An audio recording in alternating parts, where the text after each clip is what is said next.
సంగారెడ్డి జిల్లా ఐలాపూర్లో రాజగోపాల్ నగర్ వాసులు హర్షం వ్యక్తం చేస్తూ ముఖ్యమంత్రి రేవంత్ రెడ్డి చిత్రపటానికి పాలాభిషేకం చేశారు. బాణాసంచా కాల్చి సంబరాలు చేసుకుంటారు.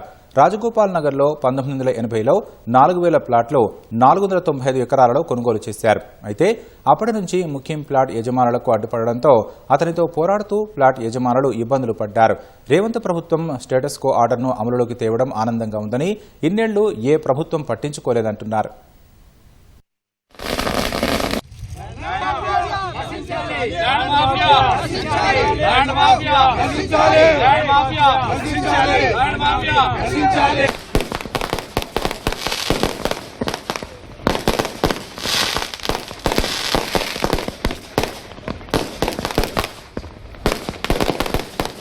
ఒక ప్రెస్ మీట్ పెట్టాడు. అందులో ఆయన ఏం చెప్తున్నాడంటే ఎస్సీ ఎస్టీ బలహీన వర్గాలు ఉన్నారు అక్కడ అని. మరి మా దగ్గర కూడా మీరు చూడండి, బీసీ మేము, ఎస్సీ ఎస్టీ బలహీన వర్గాలు మేము కూడా. ఇదేమి సేల్ డీడ్ అండి, ఇదేమి ఏది కాదు. చూడండి మీరు, కష్టపడుకున్నా మా నాన్న కష్టపడి ఒక చిన్న షాప్ అండి మాది. చిన్న షాప్లో 5 పిల్లల్ని పెట్టుకొని 2000కి 83లో కొన్నాడు. మేము చిన్నప్పుడు మాకు బాగా గుర్తుంది, బాక్స్లు అవన్నీ కట్టుకొని అక్కడ దిగి నడుచుకుంటూ వచ్చేవాళ్ళం. అట్లా ఎన్నో ఇక్కడ ఎందుకు కొన్నారు, పిల్లలకి ఏదో భవిష్యత్తు ఉంటుందని కొన్నారు. కానీ దీన్నే అమ్మి లోటరీలు చేసి చేసి చేసి ఎన్నిసార్లు అమ్ముకున్నారు, ఎన్నిసార్లు పెట్టుకున్నారో తెలీదు. అంతకుముందు కూడా రంగనాథ్ గారు వచ్చినప్పుడు ముఖ్యం వచ్చి వీళ్ళందరూ ఫేక్, వాళ్ళు నిజమైన వాళ్ళని చెప్తున్నారండి. మాకేమవసరం అండి ఇంత ఎండలో వచ్చి.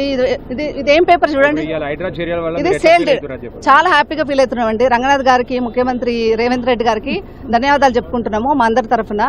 కనీసం ఇది చేసి మాకు ఒక దారి చూపించి మాకు చేశారనుకోండి, శతకోటి వందనాలు చెప్తామండి రేవంత్ రెడ్డి గారికి, రంగనాథ్ గారికి. 84లో ఉన్న ప్లాట్స్ ఇవి. అప్పటి నుంచి 40 years నుంచి మేము ఇది కష్టపడుతూ ఉన్నాము దీనికోసము. గవర్నమెంట్కి ఎన్ని గవర్నమెంట్లు వచ్చినా అర్జీ పెట్టినా ఏం లేదు. హైదరాబాద్ గవర్నమెంట్ ల్యాండ్ అని గుర్తించి కేసు అనేది గవర్నమెంట్కి మాతో ఉంది కాబట్టి దీన్ని క్లియర్ చేసి ఫస్ట్ పొజిషన్ ఇవ్వాలి. స్టేటస్ కో ఆర్డర్ ఉంది, దీన్ని ఇంప్లిమెంట్ చేశారు ఇలా. అయితే అట్లీస్ట్ ఒక ఇన్ని ఇయర్స్ వెయిట్ చేసినందుకు ఈ ల్యాండ్ ఖాళీ అవుతుంది, మాకు పొజిషన్ రైట్స్ వస్తాయి, కోర్టులో చూసుకోవచ్చు అని ఒక ధీమాతోని క్రాకర్స్ కాల్చాము.